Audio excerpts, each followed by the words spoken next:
Hey everyone, what's up? It's Adam here. I can't see the guy. Time for another movie review. But this time not a movie review on any film. This is a movie review on one of my favourite films. And when I say favourite, it's got to be in my top 5. Now the reason why I'm reviewing this movie is because I got a polite request from another YouTube channel saying that he's a big fan of my movie reviews and all that kind of shit. But one thing he listed in his, the movies that he wanted me to review, requested, was the Robocop remake. I said, look, I'm not being an asshole. I don't do requests that much because more than likely I've not seen them or whatever, but there's no chance now you're going to get me to review that piece of shit. The Robocop remake, I saw it on the TV, I turned it off after 10 minutes. It was fucking horrendous. I did not like the remake. But since he mentioned the term Robocop, the first thing that comes into my mind is one of my all-time favourite movies, and that's the original. That came out in the year 1987, the year I was born. The original Robocop. And this, yes, I own it on Blu-ray as well. That's how much I love the movie. I fucking adore Robocop. I must say it's my favourite action movie. I even like it more than The Terminator. Love this. I've seen this countless times. I've seen it that many times I could act in it myself and play everybody's role. That's how much I love this movie. I mean, this is a great set. I mean, it includes Robocop, Robocop 2, and unfortunately Robocop 3. I'll get to that in another video. But I remember when I first watched Robocop, I was completely glued to the TV. I think I watched it with my sister when I was about, well, 10 years old. But due to the violence in it and all the bad language, at some point I was told to cover my eyes and all that shit because I thought I was too young to be watching it. My mother, God bless her soul, thought I was too young to be watching it and all that kind of shit. So there were certain scenes where I covered my eyes, and I thought to myself, what really happened at the time when I covered my eyes and all that. But years went by, I never saw Robocop for a long time, and then when I reached the age of 16, I saw the VHS on a car boot sale, and I brought it, and then I got to relive the great moments, the greatness of this movie, and blown away by it. And then I watched it again and again. You know what? I can't even remember what happened to the VHS tape. I think I watched it that many times I fucking wore the tape out. So I eventually bought it on DVD, and I said to myself, I really do hope they bring it out on Blu-ray one day, and they did. And the second I saw it available on sale, straight away got it. I mean, there's so many special features on this as well, like the Q&A and the filmmakers of 2012. Flesh and Steel, the making of Robocop. The 1987 features shooting Robocop and the making. That was really interesting. The Boardroom, the storyboard with commentary by animator Phil Tippett. There's some deleted scenes. Villains of Old Detroit, the special effects then and now. Robocop creating a legend. Paul Verhoeven Easter egg.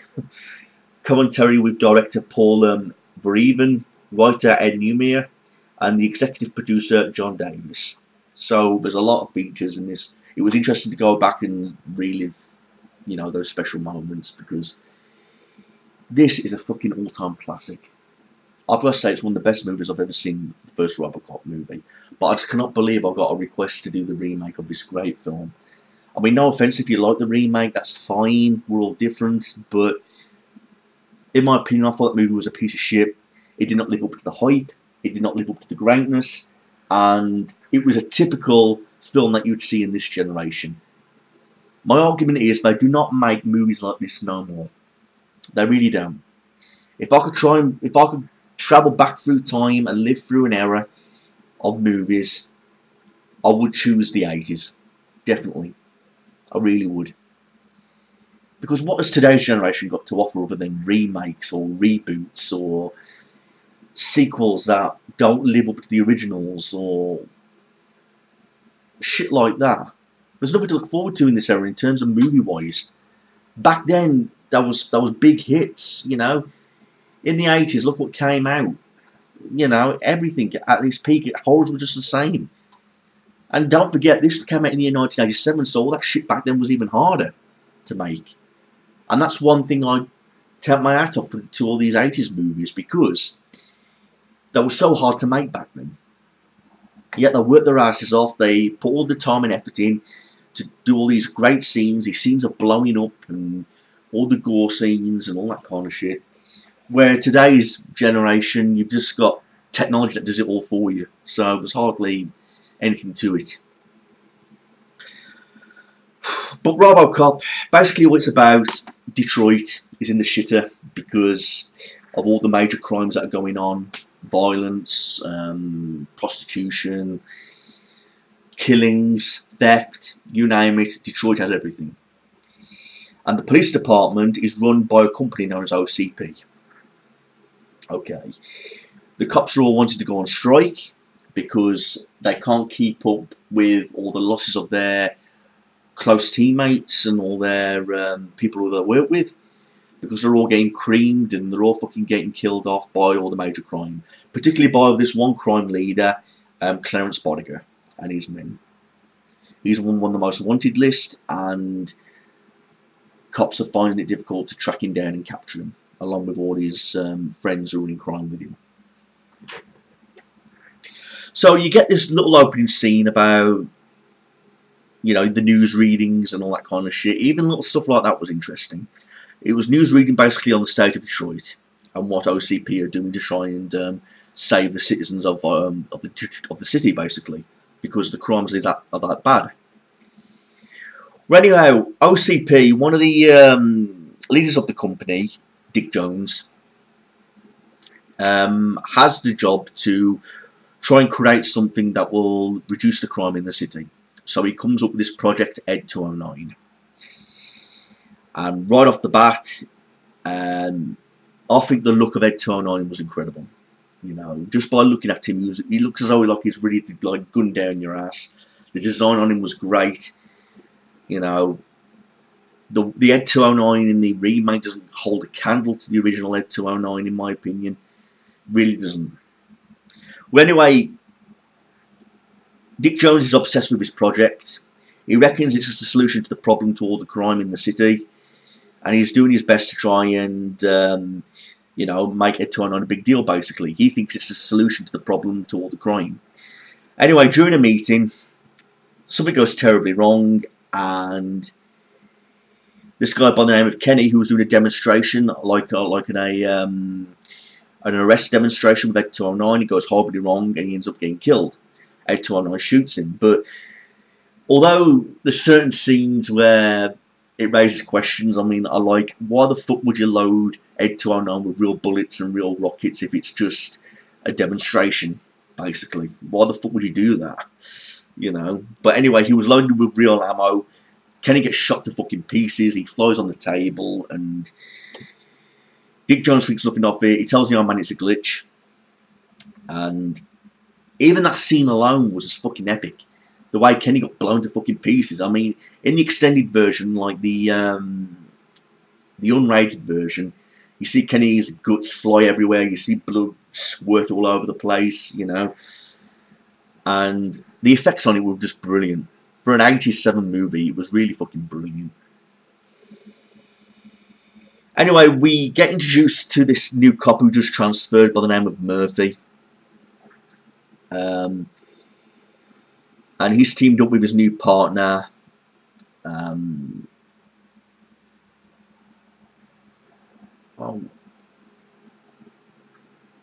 just trying to relive all these moments. There's so many at the top of my head. Nancy Allen plays her, this female cop, Officer Lewis, and she does a fantastic job. Even just scenes alone where she's just popping a gum, or the scene where she's like looking into Murphy's eyes, saying, "Murphy, it's you." You know, just look, scenes like that made, you know, just made a whole character. It was just fucking really terrific. Anyway, they're out on this this chase for Clarence Bodiger, who have just robbed a bank or got shitloads of money or whatever. They chase him into this warehouse, and to cut a long story short, Murphy gets blown to fucking pieces by Clarence and his men. And just that scene alone, it was great how they made it. Murphy's hand game blown off. And Clarence Bodiger's like... Clarence Bodiger, his character in this was just one of my favourites, because he was like the definition of a really evil bastard, basically. Because he just shoots Murphy's hand off without any care in the world and says, give the man a hand. Murphy's there bleeding in front of him, losing all this blood. All the rest of his men are just laughing hysterically at the scene of him being blown to bits. And, you know, he loses his arm gets shot off. And eventually, Clarence Bodiger's like, okay, fun's over, and blows his fucking brains out. And he's like in this, there's hardly anything left of his body because he's been shot that many times. He's just like a bloody mess.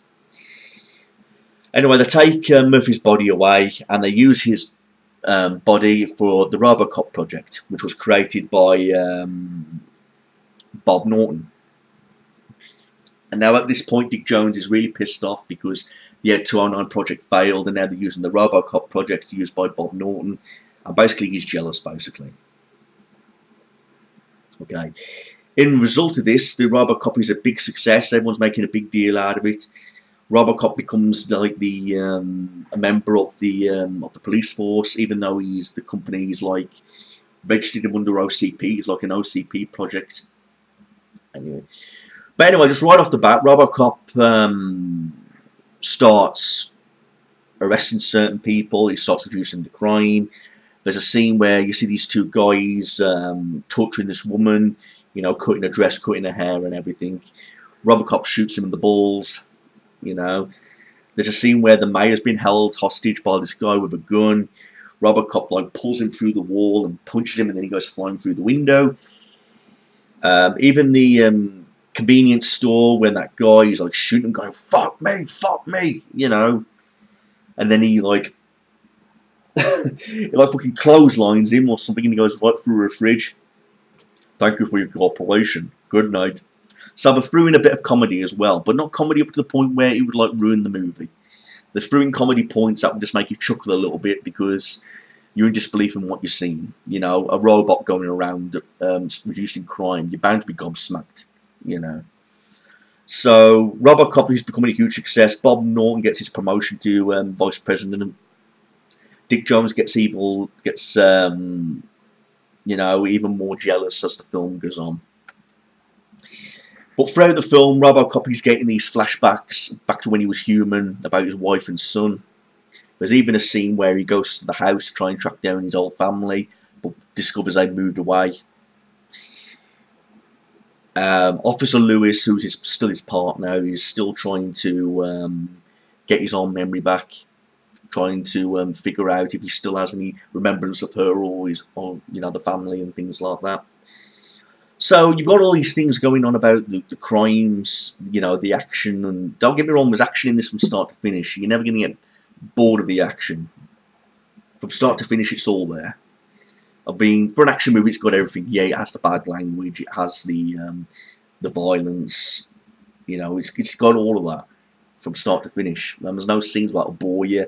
Every little scene has great characters. Every actor put the heart and soul into the character. Really great. I mean, crimes are still increasing by Clarence Bodiger and his gang. What else is there? There's the drug raid factory where Clarence Bodiger's doing a deal with all these drugs. You know, he spares Clarence Bodiger's life, but he throws him through windows several times, and he arrests him. Basically, he upholds the law just as he's about to kill Bodiger by strangling him. I love Clarence Bodiger's character in this movie. I know he's an evil bastard and you're meant to hate him, but I can't help but be a big fan of him because he just portrays him so fucking well. If there's anybody who put the heart and soul into the character, like they all did, it was Clarence Bodiger. So I think he was one of the best villains, basically. I mean, there's a scene where Dick Jones' obsession and jealousy goes too far.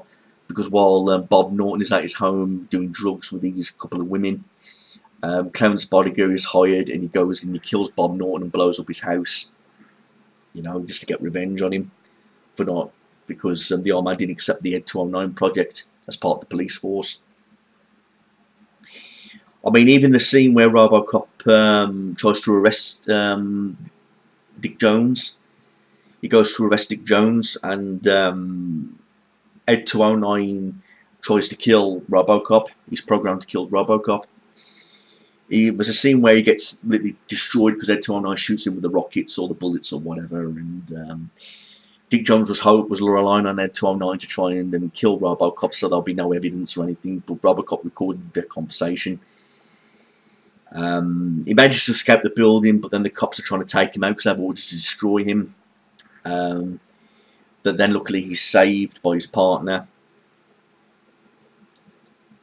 But now Dick Jones is on one big mission to kill Robocop because he can't risk his information getting shared or being rearrested again by Robocop. So he hires Cloud's bodyguard and his gang to track down Robocop and fucking kill him. But right now Robocop is hiding away in this old steel mill plant. Then Clarence Bodiger and his men are on one big mission to try and kill Robocop with these like rocket launcher guns and all that shit. I'd have to say, scene-wise, of my favourite in this movie would have to be the ending. The ending where the gang are just trying to kill Robocop, because Robocop kills them off all one by one. I love the scene where Emil, one of the thugs, goes through that fucking toxic waste and he's all melting, and the effects of that was so fucking brilliant for an 80s movie. I mean, Clarence Bodiger drives into him while he's being chased by Officer Lewis, and his guts, he just fucking like explodes like into this slop when the car hits him. Great scene. My mother, God bless her soul, did not like this movie Robocop because she didn't like gore scenes or anything like that, or anything violent. She covered her eyes for most of the violence and all the shooting, where I was on the edge of my seat thinking this is really cool and all that kind of shit. Called me sick, but I thought it was cool. And Robocop manages to kill off Clarence Bodiger. I was sad to see Clarence Bodiger's character die because I was a big fan of the character. You know, while Clarence Bodiger's hitting him with this iron bar while he's buried underneath all this rubble, fucking Robocop stabs him in the neck and he bleeds to death. And then the ending scene, the Robocop goes to arrest Dick Jones again, but has no choice but to shoot him dead, and he falls out the window, falling into the city below, because he held the armed man at gunpoint. And just before he leaves, he says, "Nice shooting, son, what's your name?" And he goes, "Murphy." And this was after when he destroyed Ed 209 yet again with one of the rocket launchers. And so, sorry for rambling on a bit, everybody, but you want to know, this is for people who have not seen the movie. Overall, Robocop is just like a fantastic movie. Start to finish, there's no scene at all which bored me. Every little scene was done, you know, fairly for what they did in an 80s movie. I thought Peter Weller did a fantastic job of playing Robocop. I'm so glad to see him again in the sequel. You know, if there's any film that I could recommend to any die-hard action fanatic, it's Robocop. You've got to check this movie out. Some people would say, "Oh, science fiction films are, you know, not my cup of tea," or all that kind of shit, but to say the truth, I'm not the biggest science fiction fan. I'm more of a horror fan. But if there's anyone that I recommend and I have to pick a favourite, Robocop straight off the bat. Okay. It was one of those films that I just really wish never ended, basically. Even when the credits rolled at the end, I was like, "Oh, is it over already?" You know? Despite the film for being on a reasonable amount of time, I just wanted to see more. You know, more Robocop. You know, I've got a head knocker somewhere, Robocop, a bobblehead, because I started collecting some of the ornaments of Robocop because I became a big fan of it. But overall, just fantastic movie. 10 out of 10, 5 stars out of 5. Few questions raised in my mind, like why did they load Ed 209 with real rockets, you know, when it was a presentation, you know, things like that. But nothing too confusing and nothing too ridiculous, if you get what I mean. Every scene was just interesting. I was really interested in knowing the background of the characters and all that kind of shit. So the acting was brilliant, the effects were brilliant, the music. I mean, just the way it opened up the movie and the way it closed, and throughout the whole movie, it just kept you on the edge of your seat. You know, so at least it did for me. That's my review for Robocop, everybody. It's a fantastic movie. Everything's there for any fanatic of any action. The action, the violence, the bad language, all fucking there in Robocop. You won't be disappointed. Please like, rate and comment this, everyone, and give me your thoughts about Robocop. I'd love to hear your thoughts about how you feel about the movie. And if you have any questions, just let me know. Thanks, everyone. Thanks for watching this, and we'll see where we go from here. Peace out.